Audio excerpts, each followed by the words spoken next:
mi punto de partida es esa tradición que se llama la filosofía latinoamericana. Es desde ahí que yo parto, es desde ahí que me abro a estas problemáticas. Mi utilización de autores como Foucault no es una utilización mecánica, digámoslo así. No me interesa Foucault por sí mismo. Me interesa utilizar el pensamiento de Foucault en tanto que herramienta que me sirve para atacar una serie de problemáticas que vienen de esta tradición de la filosofía latinoamericana. Y la sesión anterior intenté pues darles un esbozo lo más amplio posible pues de este lugar de problematización desde el cual yo vengo. Hoy entonces vamos a iniciar este recorrido que hemos llamado las genealogías de la colombianidad, contándoles primero que este nombre se ancla en un proyecto de investigación, o en una línea de investigación mejor, que fue la primera línea que tuvo el Instituto Pensar de la Universidad Javeriana, donde yo laboro. Recién inició el instituto en el año 1998, 1997, digamos, iniciamos con esta línea de genealogías de la colombianidad. Y yo he venido trabajando en todos estos años pues, en tratar de desarrollar este trabajo que vincula, por un lado, las reflexiones sobre el tema de las herencias coloniales en América Latina con el tema de la genealogía. Entonces, en estas sesiones que van de hoy hasta el final, pues yo voy a procurar hablarles de eso, pues, de las herencias coloniales, de lo que llamamos la colonialidad, que es distinto del colonialismo. Ya seguramente iremos viendo, aclarando estas cosas con el tiempo. Y quiero empezar pues pensando en ustedes, pensando en esta invitación que me ha hecho la pedagógica. Quería empezar con un tema relacionado justamente con la pedagogía, o por lo menos con la inscripción de los saberes en una institución específica que es la universidad. Entonces voy a hablarles hoy de lo que he llamado la estructura de los saberes coloniales en la Universidad Neogranadina del siglo XVII. O sea, voy a concentrarme solamente en esto de la Universidad Neogranadina en el siglo XVII, tratando de empezar una genealogía desde ahí, siempre pensando en el presente. Como les contaba la vez pasada, la genealogía siempre parte de una pregunta del presente, y pues la pregunta del presente que yo tomaría acá como punto de partida es en qué medida o en qué sentido esas herencias coloniales de las que voy a hablar acá permean todavía nuestras prácticas educativas. ¿Sí? No es este un tema que yo haya trabajado muy, yo no soy un experto en educación ni en pedagogía, ¿no? Lo hago simplemente como tratando de entablar un diálogo con ustedes que sí saben de este tema, a ver cómo nos podemos comunicar y cómo podemos conversar.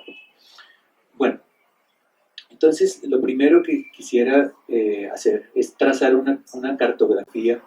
Es lo primero que se hace, digamos, en una genealogía, es tratar de levantar una cartografía de los poderes. ¿Sí? Cuando hablamos de poderes, pues hay una multiplicidad de poderes, ¿no? El poder no es una sola cosa. El poder son distintas cosas, yo diría distintas técnicas de poder. Y hoy quiero referirme a una. En la próxima clase hablaremos de otra, y en la otra sesión hablaremos de una nueva técnica de poder. Pero hoy voy a referirme a una muy específica que Foucault llama el poder pastoral, el pastorado. Entonces, digamos, lo propio de este poder pastoral, no voy a repetir acá Foucault, pero rápidamente paso por esto. Lo propio del poder pastoral, nos dice Foucault, es el desarrollo de unas técnicas de subjetivación centradas en la obediencia. Unas técnicas que buscan conducir la conducta de una persona, de un individuo, y hacer que esa persona obedezca, hacer que esa persona someta su voluntad a la voluntad de otro, y además que lo haga voluntariamente. Es decir, el objetivo del poder pastoral es hacer que el dirigido, el conducido, se niegue a sí mismo, renuncie a sí mismo, digamos, combata de alguna manera las fuerzas que pugnan en su propio interior, que le llevan a afirmarse, y domina estas fuerzas seguramente las verá como tentaciones, como provenientes del demonio o algo así. Ser sujeto, en esto del poder pastoral, ser sujeto significa sujetarse. ¿Sí? Ser sujeto significa además estar en sujeción permanente. Pero, estoy en Foucault, ¿no? Un poder pastoral no puede ejercerse sin unas determinadas técnicas. ¿Sí? Entonces ahí Foucault distingue varias de estas, ¿no? La confesión, por ejemplo, el arrepentimiento, técnicas de este tipo, o el examen de conciencia, técnicas dirigidas a conocer el interior del alma, a conocer las pugnas interiores, a descifrar los deseos más profundos y los secretos más recónditos. ¿Sí? De este modo, pues, describe Foucault el tema del poder pastoral. Bueno, como les digo, yo no voy a hablar acá de Foucault, yo voy a tratar de usar estas herramientas. Y lo que me interesa es, básicamente, hoy, tratar de pensar cómo la educación superior en la colonia, en el siglo XVII, se haya atravesada por el poder pastoral. Esa, digamos, es mi intención hoy. Entonces, lo primero que yo haría sería trazar o tratar de delimitar, tratar de levantar esta cartografía, este vínculo de la educación colonial con el poder pastoral, y para ello iniciaría con la siguiente reflexión. Fueron las órdenes religiosas quienes fundaron las primeras universidades en Colombia. O sea, al trazar una genealogía de esa institución llamada la universidad, y más bien de esas técnicas pedagógicas, llamaríamos, nos encontraríamos con el hecho de que las órdenes religiosas fundan las primeras universidades en Colombia. Es decir, la Universidad Santo Tomás es la primera universidad en Colombia, se funda en 1580, fundada por la Orden de Santo Domingo, la Orden de los Predicadores.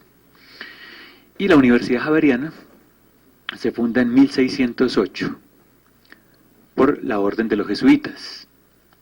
Estas dos, digamos, eran las dos universidades mayores, entre comillas. Mayores porque eran las dos únicas que gozaban de aprobación no solo real, sino pontificia. ¿Sí? Había otras órdenes religiosas que impartían estudios en la Nueva Granada en el siglo XVII. Estaban los franciscanos, también impartían estudios, los agustinos también impartían estudios, pero solamente estas dos universidades, la Universidad de los Dominicos, la Universidad Tomística se llamaba, y la Universidad de los Padres Jesuitas, la Javeriana, impartían lo que se llamaba los estudios generales. ¿Sí? Las otras no tenían estudios generales, solo tenían estudios generales la Universidad Santo Tomás y la Universidad Javeriana. Entonces, digamos, en el marco de esta genealogía que les propongo,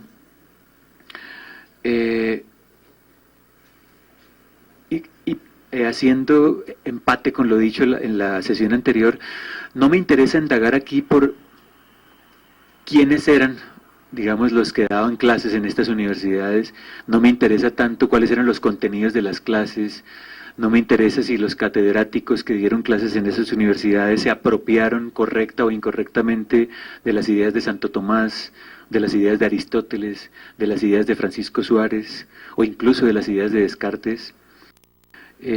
No me interesa la historia de las ideas, por las razones que yo les presenté en la sesión anterior. Lo mío no es la historia de las ideas, justamente mi intención es desmarcarme de esta codificación de la historia de las ideas que marcó mucho el devenir de la filosofía latinoamericana, y más bien les decía, mi interés es avanzar hacia una genealogía de las prácticas, hacia una genealogía localizada de las prácticas. Entonces, digamos, mi interés no es dedicarme a ver cuáles eran las clases, ni quiénes eran los catedráticos, ni nada de esto. Mi interés más bien consiste en examinar las técnicas de poder, ¿sí?, y el funcionamiento de esas técnicas. Antes que las ideas me interesan las técnicas de poder. Y me gustaría diferenciar entre dos modalidades técnicas de las que quisiera hablarles hoy. Una serían las técnicas de producción de la verdad y otras las técnicas de gobierno. y quisiera mirar cómo estas dos modalidades de técnicas, las técnicas de producción de la verdad y las técnicas de gobierno o de conducción de la conducta, son atravesadas por el poder pastoral, cómo se vinculan con esto que Foucault llama el poder pastoral.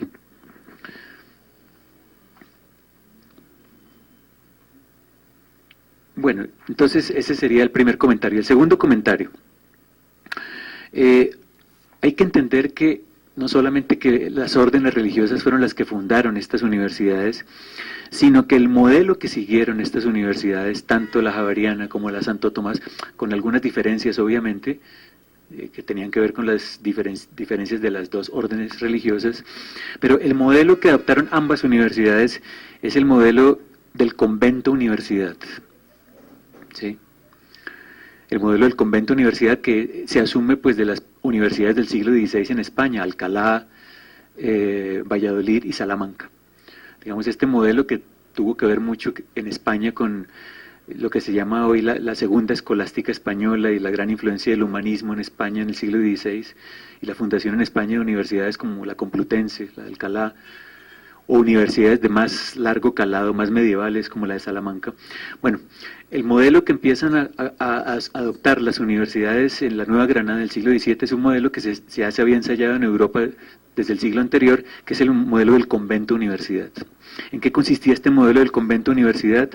Pues que la universidad era regida por el convento. La universidad, digamos, era una extensión del convento. Y esto se puede apreciar en varios elementos. Por ejemplo, la planta física de las universidades coincidía con la planta física de los conventos.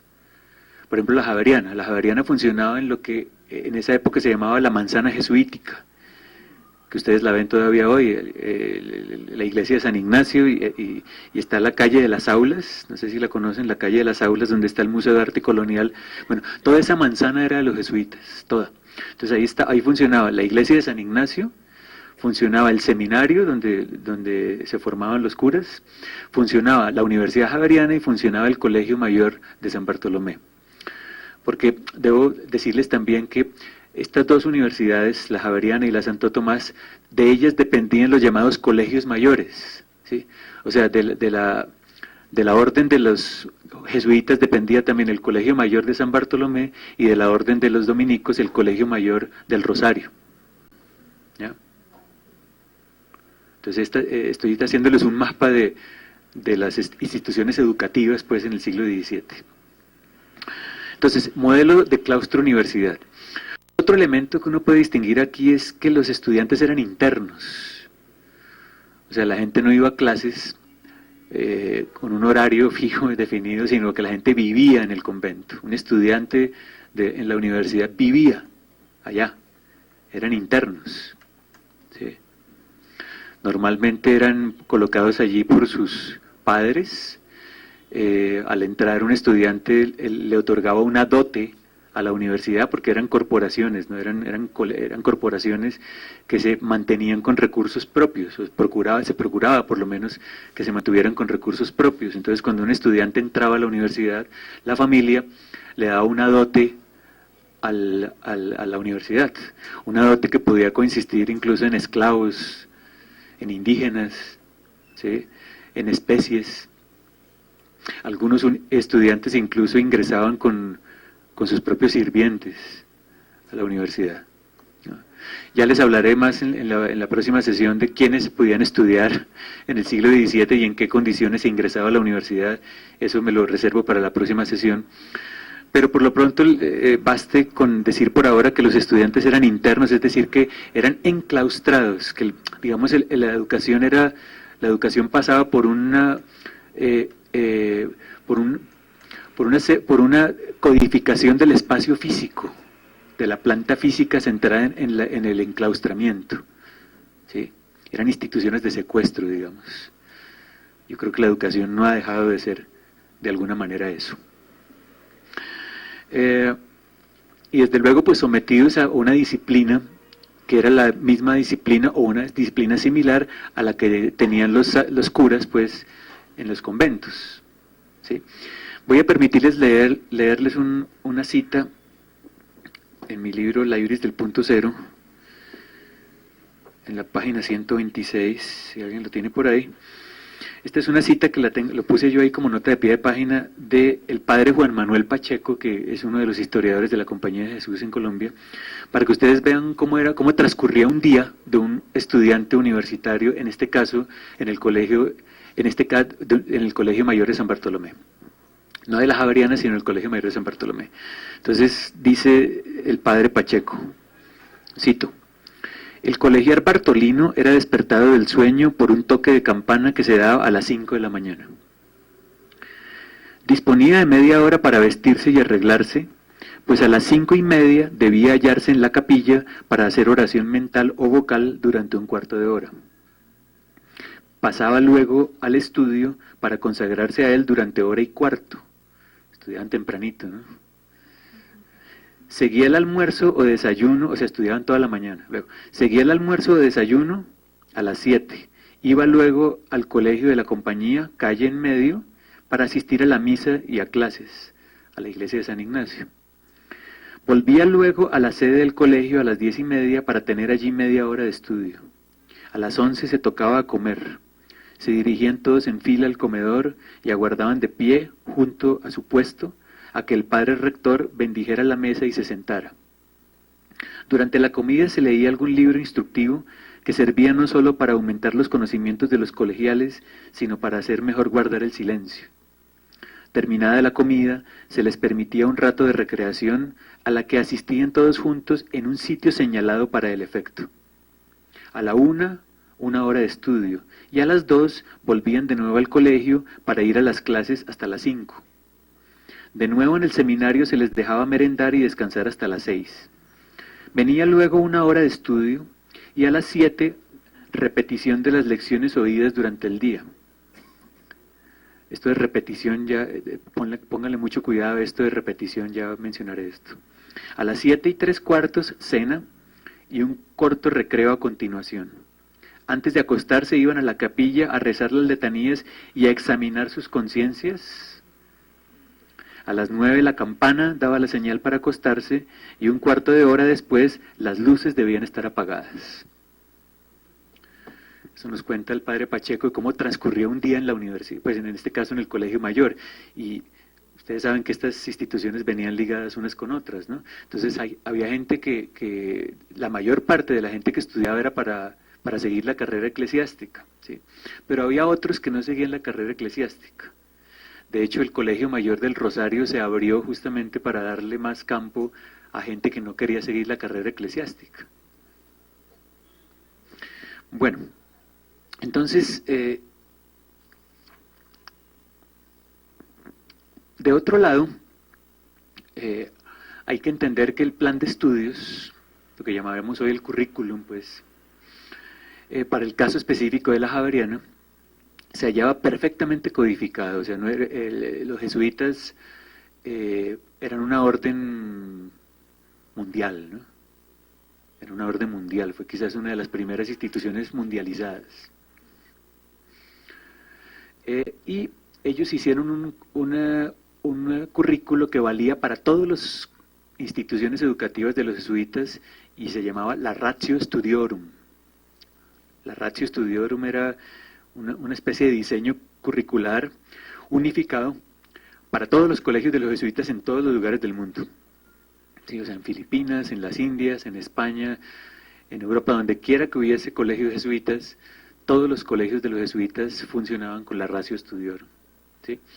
Entonces, ya más adelante les voy a hablar cómo funcionaba esto, pero solamente quiero mencionarles que que era también un método pedagógico la Ratio Studiorum, no era solamente una cuestión curricular, sino un método pedagógico. Para los jesuitas era muy importante,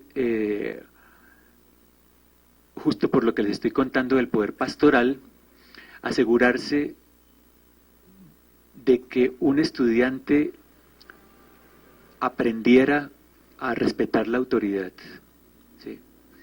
Y ese aprendizaje de la autoridad no era solamente frente al profesor, aunque claro, la Ratio Studiorum se centraba en el maestro, el profesor era el centro pues de toda la cuestión pedagógica en la Ratio Studiorum, pero ellos tenían un método que era dividir a los estudiantes en asignar unos estudiantes que, me acuerdo del estudio de Olga Lucía Zuluaga de los monitores durante la época de Santander, ¿no? Con el método lancasteriano de los monitores. Bueno, pero eso ya lo habían probado los jesuitas, ¿sí? Los jesuitas ya habían probado esto del monitor, sino que el Arracho Estudiar los llamaba los decuriones. Entonces, un decurión, bueno, incluso la denominación es curiosa porque es el centurión en el ejército romano, pues es el encargado de 100 soldados. O sea, el decurión era un estudiante que era encargado de 10 estudiantes, ¿sí? Entonces, ese estudiante, encargado a su vez de sus compañeros, era el indicado, el encargado para hacerles recitar todo el tiempo durante estas horas que el padre Pacheco está describiendo, que tenían unas horas de estudio. Bueno, ellos se reunían frente al decurión, y el decurión era el encargado de que ellos repitieran lo que habían aprendido en la clase. Ahora les voy a mostrar por qué tenían que repetirlo, ¿sí? Si no lo repetían tal como estaba, el decurión era relevado por otro, ¿sí? Me acuerdo también lo que decía Olga Lucía Zuluaga de cómo en el método lancasteriano, esto en el siglo XIX, iban como ascendiendo de puestos, ¿no? Entonces el niño que ocupaba el primer puesto le ponían el cartel que decía niño aplicado, y el otro le ponían el cartel que decía niño desaplicado. Bueno, métodos de recompensas y castigos, ¿no? Muy típico del método lancasteriano en el XIX, pero estoy tratando de mostrarles que esto venía un poquito de antes. Esto no lo inventó tanto el método lancasteriano, ¿sí? Esto ya lo estaban haciendo los jesuitas en el siglo XVII. Bueno, entonces, eso sería el tercer y último comentario de introducción al tema, ¿sí? Lo que he tratado de hacer es mostrarles el vínculo entre la educación superior y el poder pastoral, y ahora sí me voy a dedicar a mirar concretamente las técnicas, ¿sí? Yo les dije ahorita que me interesaban dos modalidades técnicas: las técnicas de producción de la verdad y las técnicas de conducción de la conducta, o técnicas de gobierno, ¿sí? Entonces quiero empezar por lo primero, por las técnicas de producción de la verdad. Con este término me refiero al modo como eran organizados ciertos discursos, ciertas formaciones discursivas, las voy a llamar acá, que producen la verdad. Es decir, que producen un repertorio de signos, un repertorio de conocimientos que se tienen por incuestionables, que se tienen por verdaderos, que se tienen por científicos. En este caso estamos hablando pues de la universidad, ¿no? En este caso se trataba pues en el siglo XVII pues de una verdad pensada como ya establecida de antemano, ¿no? Una verdad revelada por Dios en primer lugar, ¿sí? Una verdad a la cual se accedía a través de una ciencia muy particular llamada la teología, una verdad frente a la cual no cabía un cuestionamiento crítico. O sea, la universidad del siglo XVII no se promovía la discusión de ideas ni nada por el estilo, ¿no? Se promovía la disputatio, ya vamos a hablar de esto, pero no se promovía, digamos, la discusión crítica de ideas, sino que más bien estas universidades se movían en la tradición de la escolástica medieval, que asumía que la teología era una ciencia reina que reflexiona sobre una verdad ya revelada, ¿sí? Y la filosofía se pensaba como un saber subordinado y más ligado al tema de la lógica. Ahorita voy a hablar de esto. Entonces, cuando hablo de técnicas de producción de la verdad, me estoy refiriendo al modo como ciertos discursos operan y funcionan para producir conocimientos legítimos, ¿sí? Es decir, estoy refiriéndome al establecimiento de una frontera entre un saber que es legítimo y un saber que es ilegítimo, entre un saber que es considerado verdadero y que por tanto puede circular legítimamente, no solamente en las clases, sino también tenía que circular socialmente, ese saber que la universidad definía, circunscribía como legítimo, frente a otros saberes que son vistos como ilegítimos. Hoy no voy a hablar de esos otros saberes ilegítimos, eso lo dejo también para la próxima sesión. Entonces, al hablar de técnicas de producción de la verdad, me refiero entonces a cómo la universidad promueve unos canales legítimos de circulación de la verdad, ¿sí?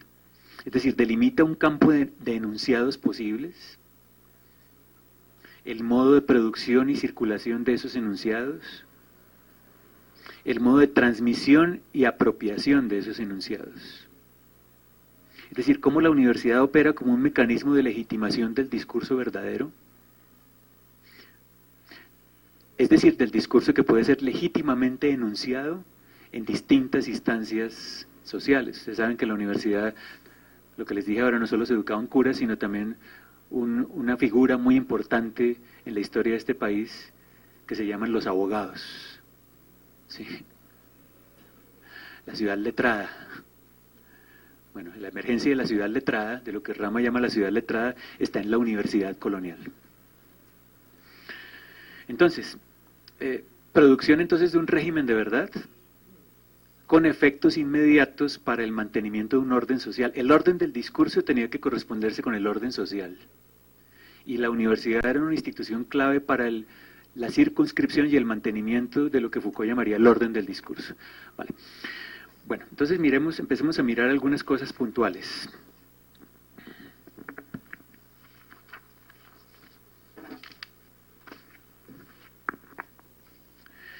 Entonces, lo primero sería hacer un análisis rápido, desde luego, de lo que llamaríamos las formaciones discursivas, ¿sí?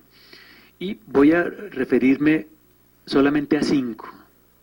Había más formaciones discursivas que estaban manejándose en la Universidad del siglo XVII, la Nueva Granada, pero voy a mencionar solamente 5 rápidamente, no puedo detenerme mucho en esto, que son la teología, la lógica, la retórica, la gramática,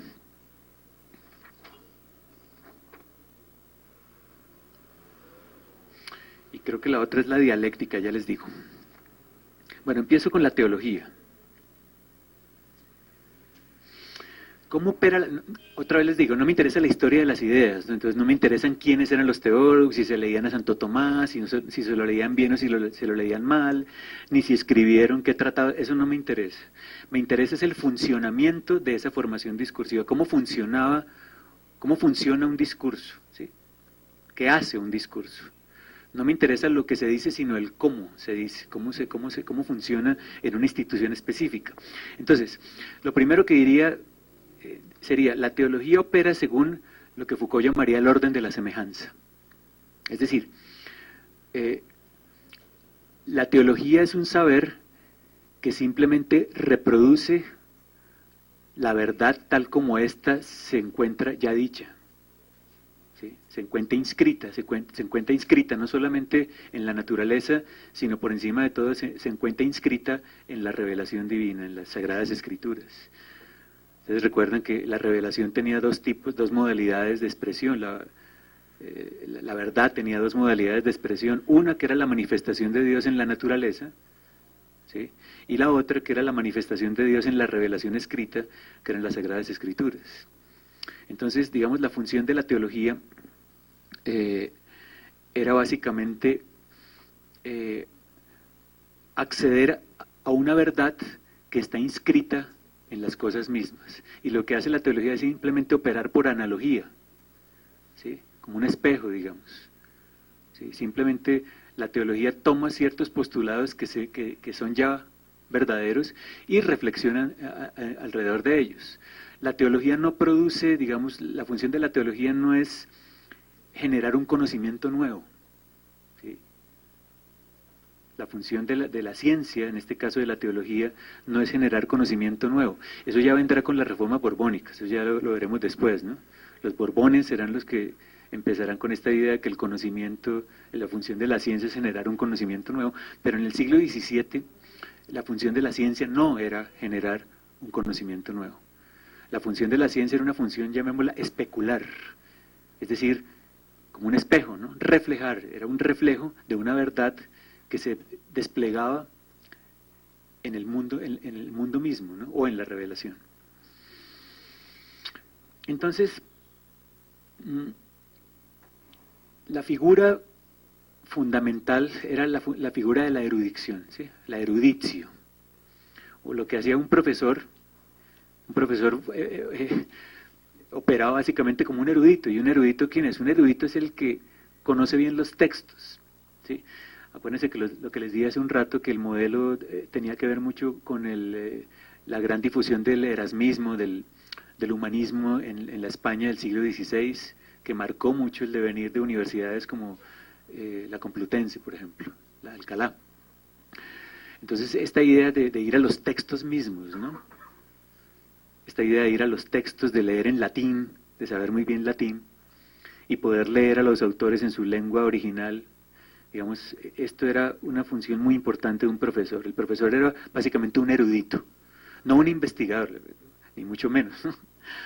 ¿No? La cuestión no era investigar, no existía la investigación, ¿no? Porque la investigación supone un proceso de descubrimiento de cosas nuevas. Y aquí, pues, en la universidad del siglo XVII no se puede hablar de una función similar, ¿no? Era la erudición, la eruditio. La eruditio, ¿cómo funciona? El acto de conocer algo, o lo digo de otro modo, el acceso a esa verdad es completamente independiente del acto de conocerla. No sé si me explico ahí. O sea, la verdad es independiente del acto cognitivo de acceder a la verdad, ¿ya? Es decir, no existe disyunción alguna entre la interpretación y lo interpretado.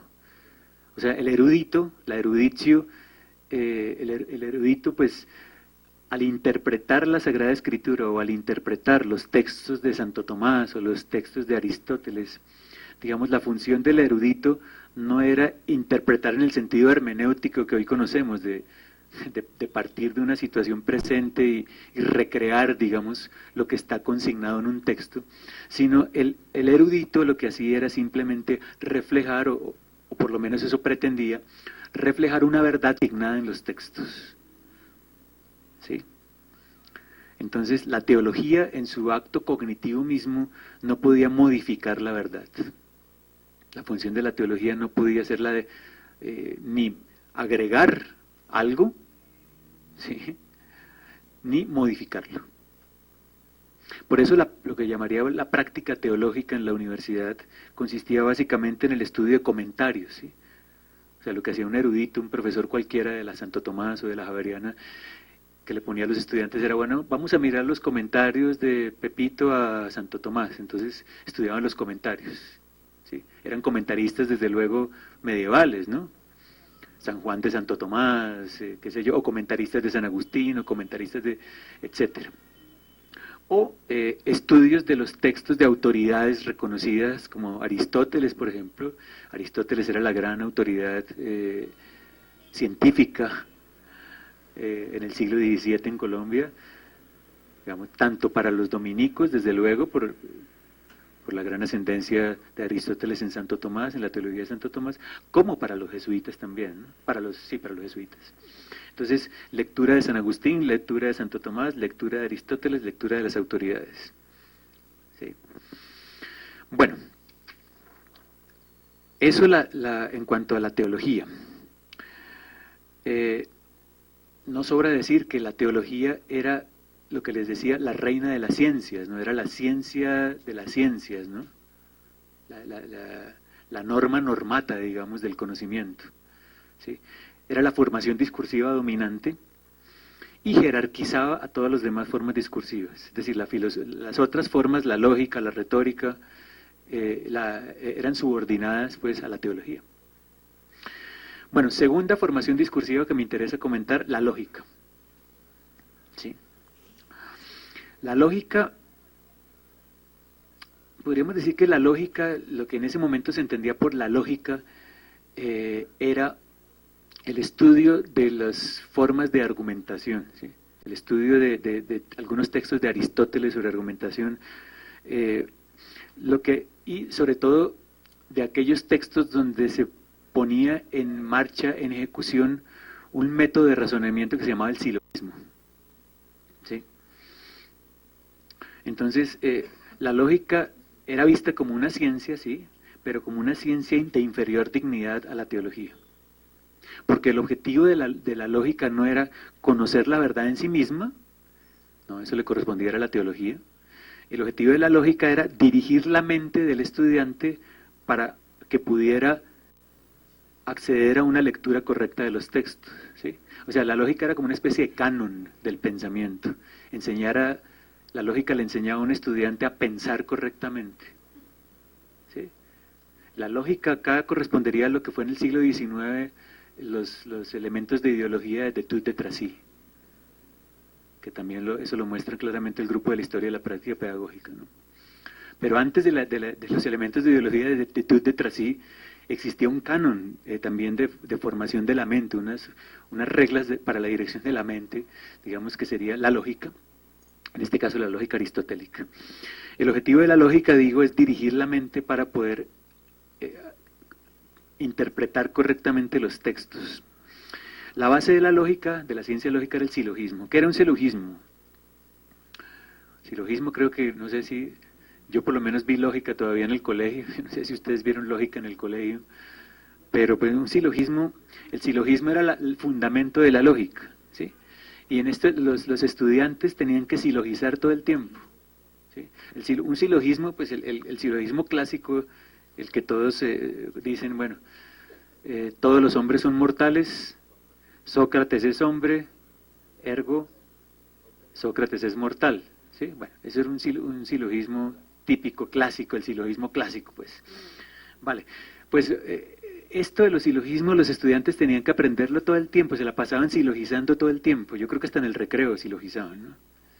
Aprendían justamente este método deductivo, porque la primera proposición del silogismo, en este caso, todos los hombres son mortales, que es la primera proposición, es una proposición evidente e inmediata, una proposición universal. De esa proposición universal, en este caso todos los hombres son mortales,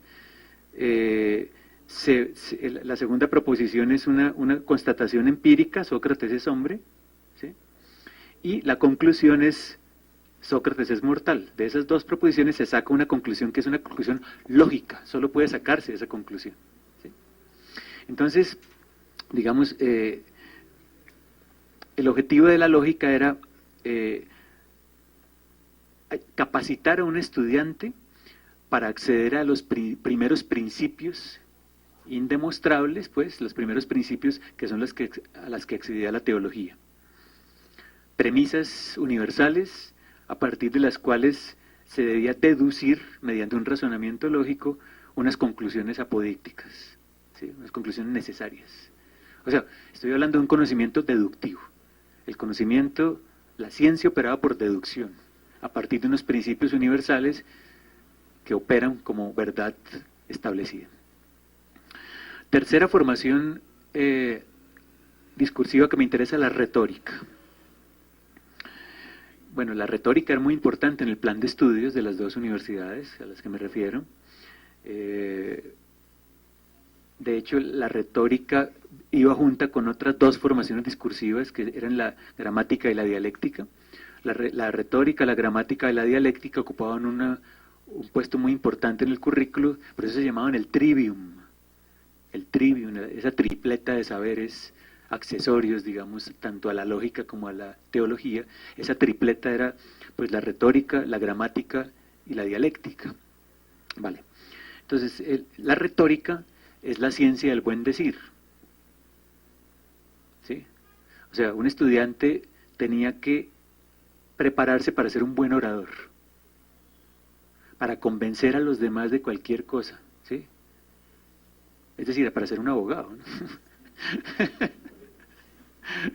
Para convencer, como un sofista, pues, para convencer al otro de cualquier cosa a partir de argumentos, ¿sí?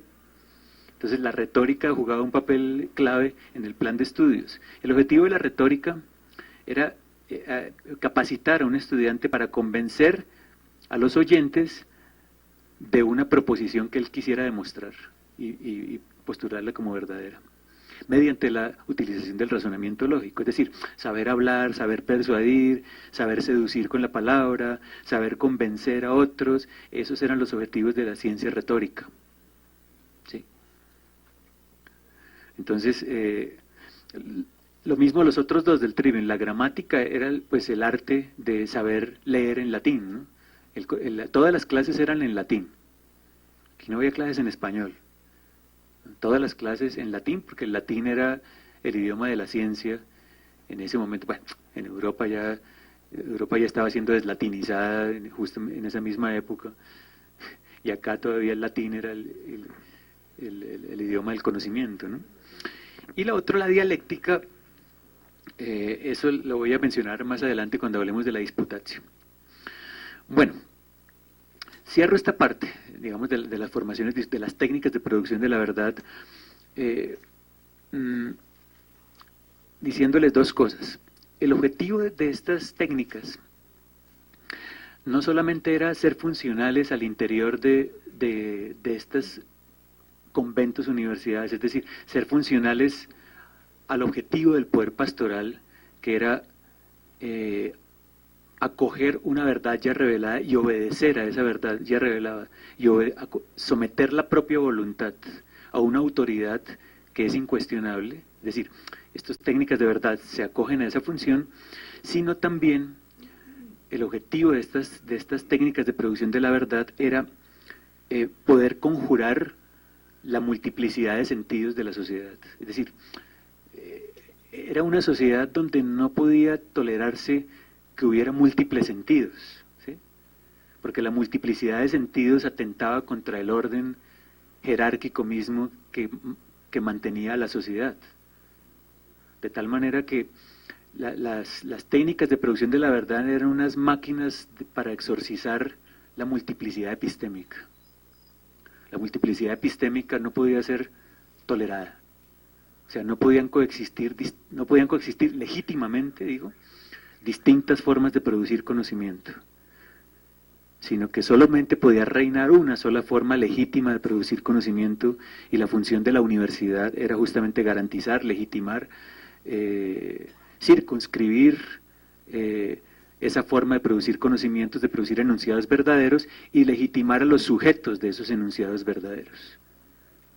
¿Vale? Bueno, entonces, desde luego, les digo, máquina de exorcizar la multiplicidad epistémica, pero eso significa también máquina de domesticación del azar, ¿sí? Creación de un orden social, de un orden riguroso, todo tenía que estar en su lugar, cada cual debía quedarse en su lugar. Ya lo veremos la próxima sesión cuando hablemos de las castas y de la limpieza de sangre. O sea, cada persona tenía que ocupar un lugar en la sociedad, y esa persona no se podía mover de ese lugar, ¿sí? Y entonces las técnicas de producción de la verdad funcionaban así, funcionaban como un mecanismo de legitimación del lugar que cada cual ocupaba, es decir, como unos dispositivos de control del azar, del acontecimiento, de la irrupción de lo nuevo, de todo lo que pudiera sentirse como amenazante para el orden social. Las universidades entonces funcionan como garantes del orden del discurso, y los estudiantes universitarios lo que aprendían era básicamente las reglas del juego, las reglas del orden del discurso. Es decir, un estudiante estudia en la universidad para aprender las reglas de la sociedad, para aprender las reglas del statu quo, para aprender el funcionamiento del orden establecido, dentro del cual el estudiante ocupará un lugar eminente, porque digamos estas universidades educaban pues, a las élites rectoras del virreinato. Bueno, entonces evitar la anarquía del sentido, regular el uso de la verdad, creo yo que eran los objetivos de estas técnicas de producción de la verdad. Paso entonces al segundo grupo que me interesa, que serían lo que yo llamo las técnicas de subjetivación en la verdad, que son lo que dije antes, las técnicas de gobierno, las técnicas de conducción de la conducta, pero me gustaría llamarlas las técnicas de subjetivación en la verdad.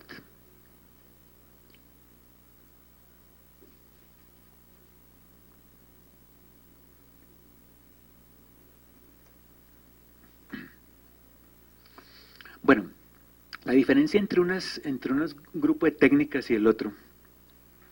ustedes notarán que hablo mucho de técnicas, y todas las 5 sesiones van a tener que escucharme técnicas, ¿no? Porque la genealogía lo que hace es eso, ¿sí? La genealogía localizada de las prácticas es una reflexión sobre la operatividad de las técnicas, ¿no? De pronto en alguna ocasión, si quieren más adelante luego en la discusión, podríamos hablar del concepto de techné, tan central para Foucault, ¿sí? Y tal vez ellos explique por qué mi insistencia machacona en el tema de las técnicas. Bueno, entonces les digo, la diferencia entre unas técnicas y otras, en este caso las técnicas de producción de la verdad y las técnicas de subjetivación en la verdad, mientras las primeras están orientadas a la delimitación del orden del discurso, ¿sí? Las segundas están orientadas a codificar a los agentes de ese discurso, a los sujetos de ese discurso, a los sujetos de esa enunciación verdadera. ¿Quiénes podían enunciar el discurso verdadero? ¿Quiénes y cómo podían enunciar un discurso verdadero? ¿Y cómo hacer para hacerles sujetos del discurso verdadero, ¿no? ¿Cómo hacer para aprender la techné de la enunciación del discurso verdadero? Entonces, pues para eso, es decir, ¿cómo colocar al sujeto en la verdad? ¿Cómo hacer que el sujeto estuviera en la verdad? Y cómo hacer para que ese sujeto hiciera uso correcto y eficaz de la verdad. Sí, de eso estoy hablando. Entonces, me gustaría identificar 3 técnicas de subjetivación en la verdad que operaban en la universidad, que son la lectio, la dictatio y la disputatio.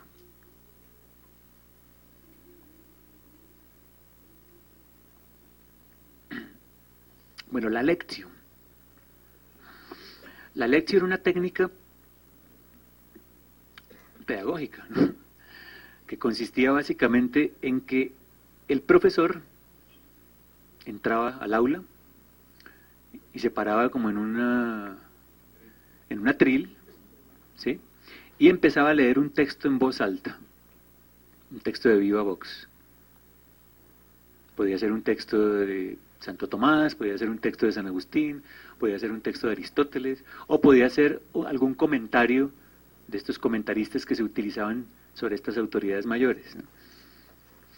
Pero esta lección no era simplemente una lectura plana, digamos, del texto, sino que no consistía pues en la pura recitación del texto, sino que conllevaba un aprendizaje, una cierta teatralización de la voz, ¿sí? Lo que yo llamaría una semiótica corporal, una determinada gesticulación, un determinado manejo de la voz, unos determinados ritmos en la lectura, ¿sí? Con ciertos énfasis. O sea, no era una lectura plana, sino había que saber leer, ¿no? La lección no era para cualquiera, normalmente era el profesor el que hacía la lección, y los profesores casi en su totalidad eran miembros de las órdenes religiosas, con excepción de los profesores de Derecho Civil.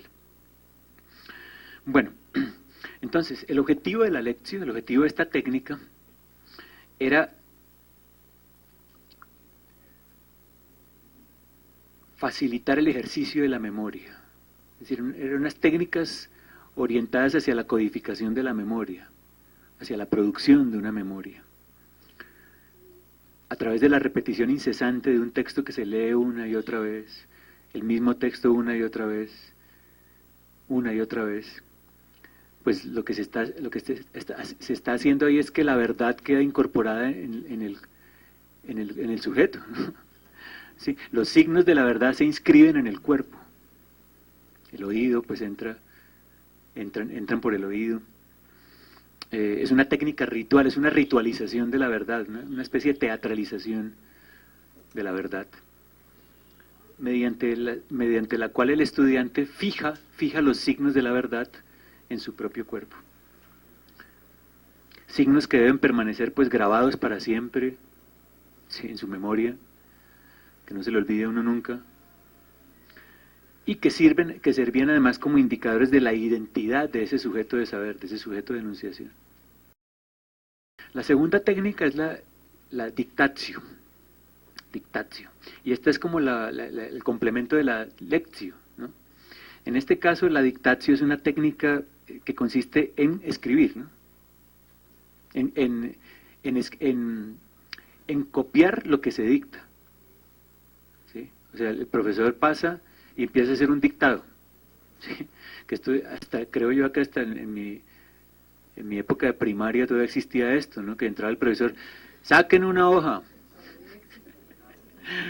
y empezaba a leer el profesor no sé de dónde. Bueno, esto es una herencia colonial, justo a esto me estoy refiriendo, eso son herencias coloniales, Entonces, en el caso de la dictatio, consistía en copiar al pie de la letra aquello que se dicta, ¿sí? Entonces, esto también supone una disciplina corporal, ¿sí? Es decir, supone una disciplina auditiva, porque el profesor no repetía, ¿no? O sea, justo aprender la técnica bien aprendida significa que el profesor empieza a leer y usted empieza a copiar. Y el profesor no se devuelve, además porque no podían hablar, ¿no? Solo podía hablar el profesor, eso de levantar la mano, profe, me vuelve a repetir, no. Eso en el siglo XVII no existía. Eso sería una gravísima falta a la autoridad, que sería castigada incluso con la expulsión del colegio, ¿no? O sea, un estudiante tenía que callar. Entonces, digamos, suponía una rígida disciplina corporal en el sentido de aprender a escuchar y aprender a una disciplina manual, ¿no? De aprender a escribir, además con buena letra, ¿no? Sí, porque un letrado, pues, tenía que escribir con buena letra. Fíjense que hoy en día que sabemos mucho de cómo eran estas clases, digamos, cuáles eran los contenidos de las clases, gracias a estas copias que han quedado, ¿no? O sea, muchas de estas copias las han encontrado en la catedral, las han encontrado en las bibliotecas de los jesuitas, de los dominicos, y gracias a estas copias que los estudiantes hacían, hoy podemos más o menos conocer cómo era una clase de física, por ejemplo, o una clase de metafísica, porque los estudiantes tenían que copiar al pie de la letra. Mire, yo también tanto tengo la herencia colonial que todo esto lo tengo copiado, ¿no? Bueno, pero no lo que me dictan, ¿sí? Bueno, el alumno entonces tiene que aprender a escribir sobre el papel cada una, sin modificación alguna de las palabras que el catedrático pronuncia, ¿sí? O sea, modificar una coma o una letra, una coma o una tilde, como dice la Biblia. No podía ni agregar ni una coma ni una tilde, ¿no? Sino tenía que ser exactamente tal como era dictado. Y lo mismo, ¿cuál es el objetivo de la dictatio? Ejercitar el papel de la memoria a través de la repetición. Fíjense que acá no hay diferencia sino repetición, solamente repetición. Atar la verdad al cuerpo. Someter la propia voluntad al imperio de la verdad, porque justo lo que les decía, de eso se trata el poder pastoral, ¿no?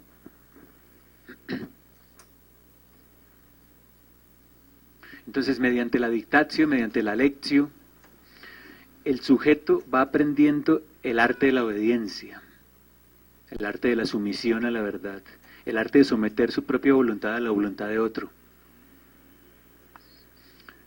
el arte y la práctica de renunciar a sí mismo, de humillarse, de sentirse el peor de todos.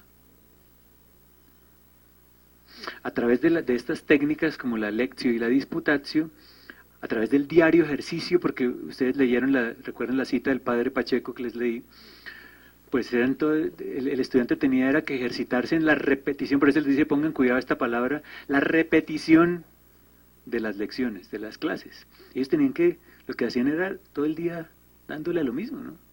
Todo el día, hasta que se la aprendieran de memoria,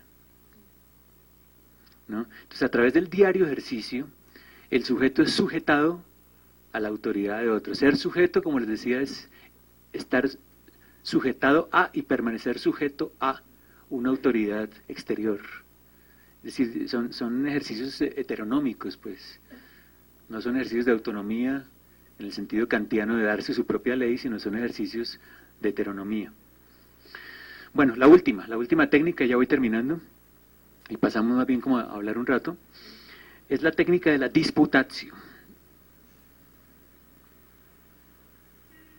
Y también, como la lectio y como la dictatio, esta técnica también operaba por teatralización, por ritualización, ¿sí? Y acá de lo que se trataba era básicamente de escenificar una disputa, ¿sí? Entonces, ponían dos, era una técnica muy medieval, ¿no?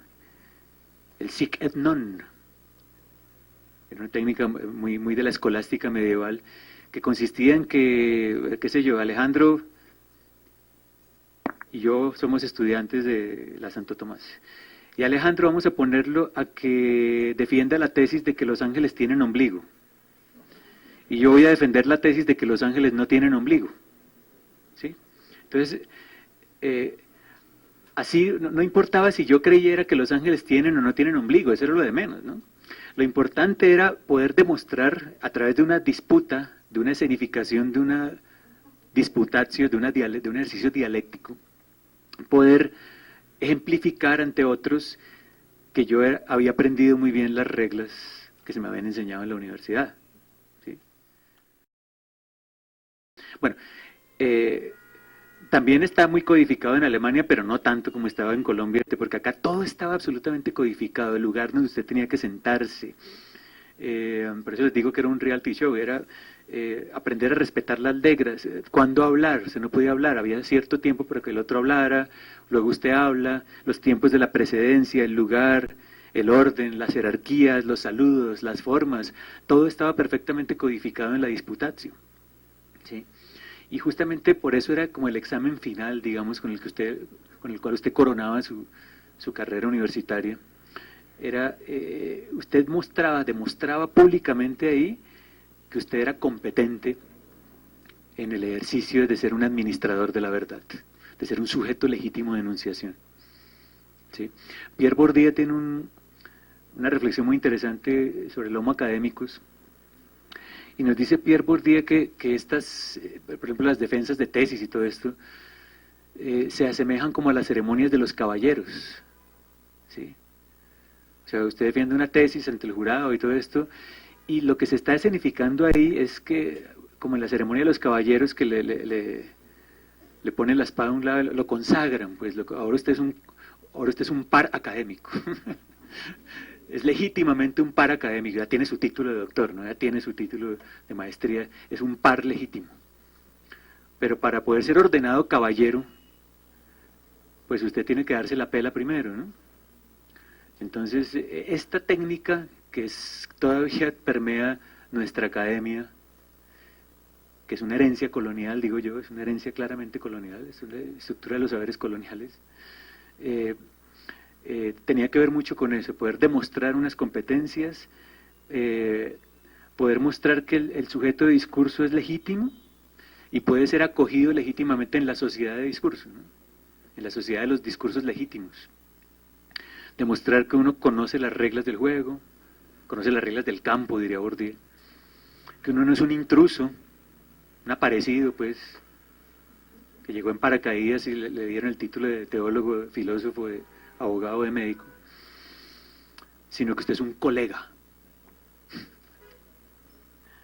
Entonces, el dominio de esta técnica, que es la disputatio, que era toda una ceremonia, yo les digo reality show, porque ahí sí acudían las autoridades del... Imagina usted, uno que podía hacer en el siglo XVII en Bogotá, nada, debe ser un aburrimiento tremendo. Entonces, asistir a un reality de esto se debe hacer todo un espectáculo, ¿no? Asistía el virrey, la virreina, el oidor, la familia, la mamá, además eran pues las familias más prestantes pues de la capital. Entonces, asistir a una cosa de estas, pues, debe ser una diversión tremenda.